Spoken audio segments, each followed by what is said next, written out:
Sunshine, a World Championship winning Aston Martin Vantage GTE race car, and the wild Portimao race circuit. A winter's Monday morning really doesn't get much better than this. I'd love to tell you all about it, if only the car and the setting hadn't rendered me completely speechless.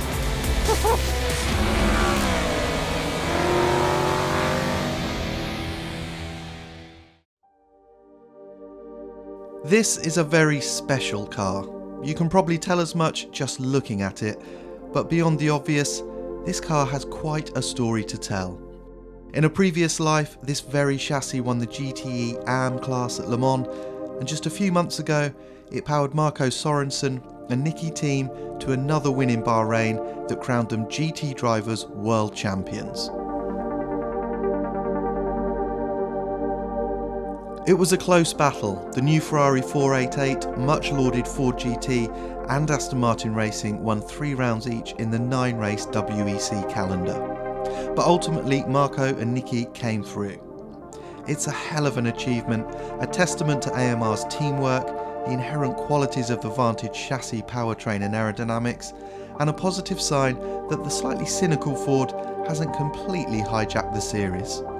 This car is now iconic in the Aston Martin story, and rather unbelievably, I'm getting a chance to drive it at the amazing Portimao circuit near Faro in Portugal. Must not crash.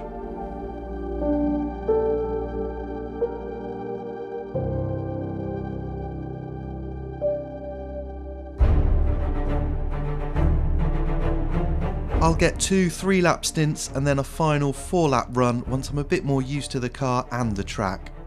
I had hoped to bring you along for the ride, but as it turns out, driving a precious GTE car with unrivaled history and significance around a fast, unfamiliar circuit littered with blind crests is actually quite hard. For added pressure, world champ Sorensen is watching on, probably chuckling at my feeble lack of commitment.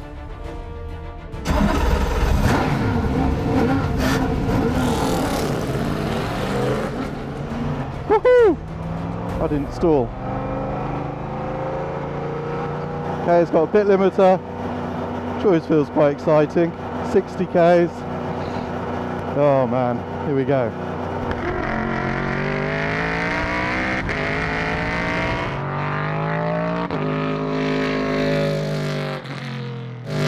My first stint is gone in a blur. I'm being incredibly timid in the braking zones and struggling to deal with driving the GTE and remembering where the track goes. I say precisely nothing of any interest, but tried to gather my thoughts in the pits.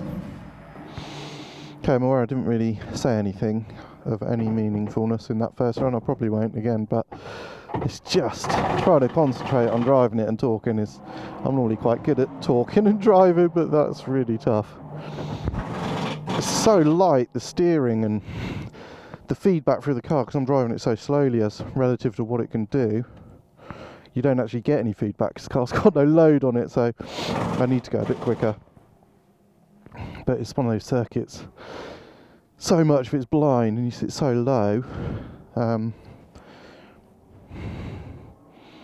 it's actually quite a tricky thing to do. Let's try and be a bit more trusting of the car. Stint 2 is so much better. Well, I drive so much better. Talking, still not so much. If I could summon the power of speech, I'd say the wonderfully angry engine sounds fantastic, but doesn't deliver the big hit of a road-going supercar. With restrictors, it has around 480 horsepower, and the minimum weight limit is 1,245 kilos dry. But that's really irrelevant. What matters is the grip, stability and braking. This car feels nailed down like you wouldn't believe, but also light, agile and super responsive. It's just a whole different world.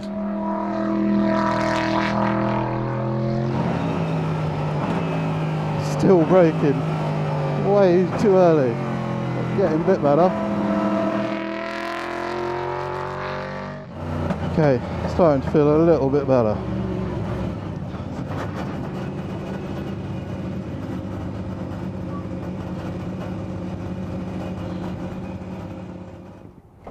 Yep. All good? Yeah, yeah. Starting to get the hang of where the track goes, so trust the car a little bit more. Feels fine. Feels good. Okay. Do you want to just crack on? Or Yeah. Shall I just get on with it? straight into the next one? Yeah. Okay, cool.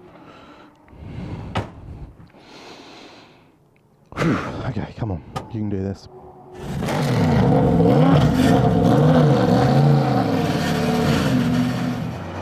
Okay, final go.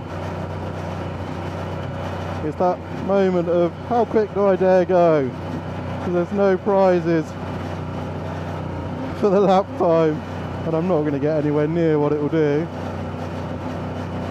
But at the same time, I'm never going to drive one of these things again. So I don't want to be going so slowly.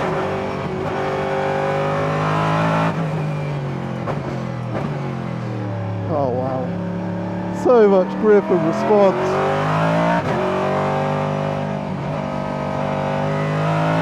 Compared to a road car, it's crazy.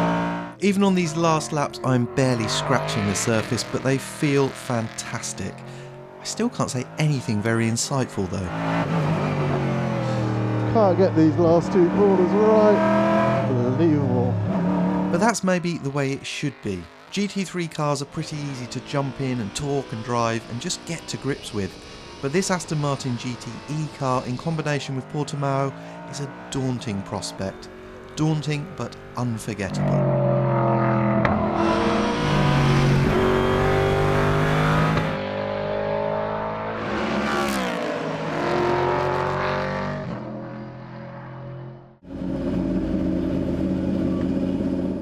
Wow, that was actually quite hard work considering I did like no laps.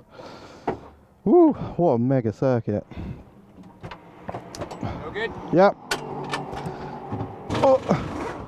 So apologies again, I didn't really say anything much at all about this extraordinary experience. But then again, nothing I could possibly say would match up to the voice of Aston Martin's championship winning GTE car. So just soak it up and enjoy. This is the Vantage GTE and it is bloody wonderful.